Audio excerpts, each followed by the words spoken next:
हे, हे, खेलेगा तुम, खेलेगा कूदेगा बनेगा खराब। बार दिल ज्यादा इसलिए टूटा है क्योंकि एक गोल्ड लेके पाकिस्तान भी हमसे ऊपर बैठा है। पॉपुलेशन है इंडिया चीन की, बताओ इंडिया में कितने स्टेडियम। देखो देखो करम जली क्या कर रही है, संस्कार नहीं है। जय हिंद दोस्तों, मैं हूं गुलशन। दोस्तों क्या हमें खुश होना चाहिए कि हमारे पास 6 मेडल है, या हमें दुखी होना चाहिए कि भारत के पास सिर्फ ही 6 ही मेडल है।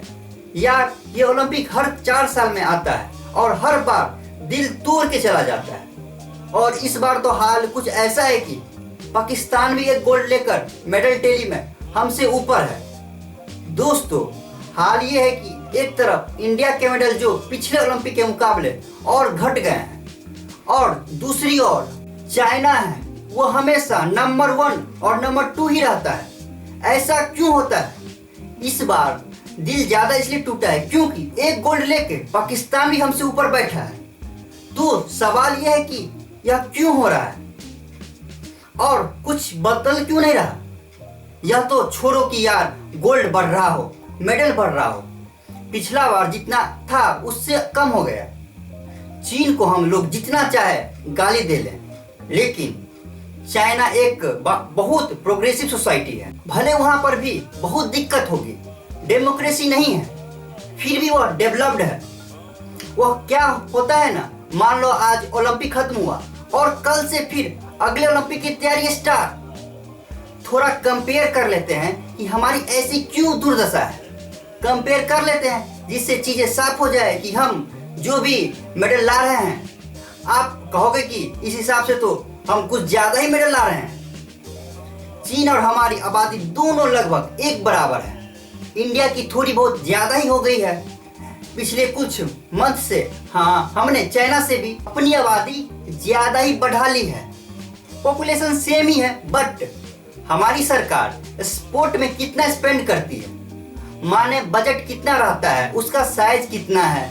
तो इंडिया का स्पोर्ट बजट है $415 मिलियन और चाइना का $3.2 बिलियन, माने भारत के बजट से लगभग 8 गुना ज्यादा चाइना का स्पोर्ट बजट है। उनकी सरकार स्पोर्ट्स में 8 गुना ज्यादा इन्वेस्ट कर रही है, तो नतीजा क्या निकलेगा? वही जो हमारे सामने है। और दोस्तों इंडिया की स्पोर्ट इंडस्ट्री है वह लगभग $2 बिलियन के आसपास है, और चाइना की $750 मिलियन के आसपास की। इसमें सब आ जाता है, जैसे कि खेलने का कौन सा सामान का मैन्युफैक्चरिंग करते हैं, कोचिंग सर्विसिंग आ जाएगा, स्टाफ सर्विसिंग, फिजियोलॉजिकल आ गया, स्पोर्ट्स से रिलेटेड काउंसलिंग आ गया। मीन्स कि जितने भी खेल से लेकर कोचिंग से लेकर खेलने के सामान बनाने तक सब कुछ आ जाएगा। इंडिया की है 2 बिलियन और चाइना की है 750 बिलियन। एक और आपके लिए शानदार आंकड़ा, इंडिया छोड़िए, पहले चाइना का सुनिए। चाइना की गवर्नमेंट ने लगभग 1,70,000 स्टेडियम तैयार करे हैं। 1,70,000। ओके, आप बताओ, सेम पॉपुलेशन है इंडिया चीन की, बताओ इंडिया में कितने स्टेडियम? सही जवाब देने वाले को मेरे तरफ से तालियां। चाइना में लगभग 1,70,000 स्टेडियम, भारत में कितने स्टेडियम? मात्र 1,000। अभी पिक्चर बाकी है मेरे साहिबानों। चाइना के जो स्टेडियम है वो सब मल्टी स्पोर्ट स्टेडियम है, मतलब वहां पर बहुत सारे स्पोर्ट्स खेले जा सकते हैं, ऐसा स्टेडियम बनाया जाता है। और इंडिया के जो सबसे बेहतर स्टेडियम है वहाँ ज्यादा ओनली क्रिकेट समर्पित है। उसमें आप क्रिकेट के अलावा ज्यादा कुछ नहीं खेल सकते हैं। आप जानते ही हैं जो पिच होता है जिस पर बैटिंग बॉलिंग किया जाता है वो बड़ा सेंसिटिव होता है। उस पर आप कुछ ज्यादा छेड़छाड़ नहीं कर सकते हो, नहीं तो पिच खराब हो जाएगा। उस स्टेडियम में आप ज्यादा से ज्यादा यूज करते भी हैं तो साइड से दौड़ने में, कि चलो दौड़ लेते हैं, मतलब कुछ ज्यादा मल्टीपर्पस इस्तेमाल नहीं हो सकता।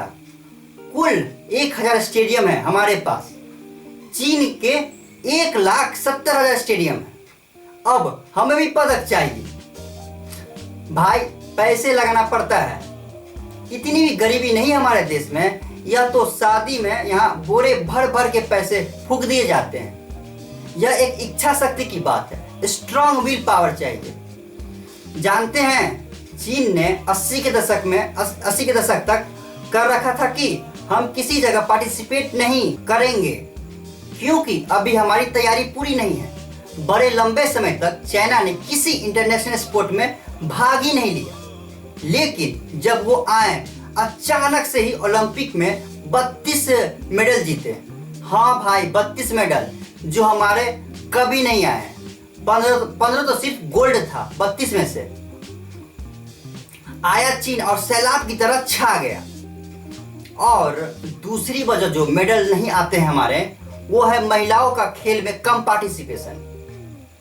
कैसे पार्टिसिपेट करेगी जब वो छोटे कपड़े पहन के हजारों आदमी के सामने खेलती है? तो लोग कहते हैं देखो देखो करमजली क्या कर रही है, संस्कार नहीं है, ये क्या लड़कों की तरह कूद फांग कर रही है। दंगल मूवी देखो ना आप, आमिर खान साहब का, वुमेन्स को आगे बढ़ने ही नहीं देते लोग। आप जानते ही हैं अमेरिका जो टॉप पर रहता हमेशा, और चाइना उसके 60 से 65% पदक महिलाएं लाती है। अमेरिका जो हमेशा टॉप पर रहता है ना, कभी नंबर 1 रहेगा, नहीं तो नंबर 2, कभी रसिया नंबर 1 हो जाता है, कभी अमेरिका। अभी रसिया को बैन कर दिया है शायद लड़ाई के चलते, तो चाइना नंबर 2 या नंबर 1 रहता है। अमेरिका आज तक इतिहास में नंबर 3 नहीं गया है। कौन इसको आगे रखता है? महिलाएं, जो 60 से 65% मेडल लाती है। चाइना में भी 65 से 70% मेडल लाती है। ये फैक्ट है भाइयों। अगर मानो 10 पदक वो लोग जीत रहे हैं तो 6 पदक लड़कियां लाती है। पर तब भी देखिए हमारे इंडिया में जो इस बार भी शूटिंग में मेडल लाई हैं वो महिलाएं हैं। मनु भाकर, और थोड़ा किस्मत साथ देता तो गोल्ड भी आ गया होता। विनेश फोगाट का, वो उसको हराती है जो 14 साल से कभी हारी ही नहीं थी, 90 मैच लगातार जीती थी। विनेश फोगाट ने उसको पटका। ओह गॉड, क्षण से टूटे कोई सपना। भारत में कम रिप्रेजेंटेशन के बावजूद महिला का बहुत बड़ा हाथ है। पीटी उषा हो गई, मीराबाई चानू हो गई, सानिया मिर्जा, साइना नेहवाल, मैरी कॉम, न जाने कितने। कम रिप्रेजेंटेशन के बावजूद भारत का नाम ऊपर किया है। समझ में आ रहा है बातें? और तीसरा बात है, हमें अपने यहाँ स्पोर्ट्स कल्चर लाना पड़ेगा। हमारे यहाँ क्या कहते हैं, खेलेगा तुम, खेलेगा कूदेगा बनेगा खराब, पढ़ेगा लिखेगा बनेगा नवाब। हमारे यहाँ क्या है, जो सबसे जिम्मेदार लोग होते हैं ना, जैसे कि नेता, अफसर वगैरह वगैरह, सब इतने मोटे हुए हैं, सबके तोंद निकले होते हैं, सब तोंद निकाल के घूमते रहते हैं और उनसे कोई पूछता नहीं तुम इतने मोटे हो, तुम कैसे नेता मंत्री बनते हो, रिजाइन दो। और विदेश में देखिए सब कंपनी के सीईओ सब पूरा फिट, सुंदर पिचाई फिट, पूरा Elon Musk fit, Jeff Bezos, Bill Gate, किसी के तोंद नहीं निकले हैं, सब एकदम फिट हैं। जब रशिया यूक्रेन लड़ाई चालू हुआ तो पुतिन के बारे में पश्चिमी मीडिया रोज लिखने लगी कि पुतिन बीमार हैं, पुतिन ये हैं वो हैं। पुतिन ने क्या किया? फिर आराम से बर्फ में गए, शर्ट खोली और एक पिक्चर पोस्ट कर दी। पूरा वेस्टर्न मीडिया बिल्कुल चुप, सब प्रोपेगेंडा फेल। मतलब उस उम्र में भी ये फिट हैं। भारत के लोगों के लिए तो पुतिन बूढ़े हो गए होंगे शायद, पर वो कराटा, रेसलिंग उसलिंग करते रहते हैं। और राइट दोस्तों, कहने का मतलब कि स्पोर्ट कल्चर हमें ग्राउंड लेवल पर लाना पड़ेगा। सरकार को बहुत ध्यान देना पड़ेगा। पैसे की कमी नहीं है, स्ट्रॉन्ग विल पावर चाहिए, नहीं तो हर 4 साल में ऐसे ही दिल टूटता रहेगा। आई होप दोस्तों कि ये वीडियो अच्छा लगा हो। अच्छा लगा तो लाइक करें, शेयर करें और कमेंट जरूर करें। चैनल को सब्सक्राइब करके बेल आइकन ऑल कर दें। तो दोस्तों स्वस्थ रहिए, मस्त रहिए। जय हिंद, वंदे मातरम।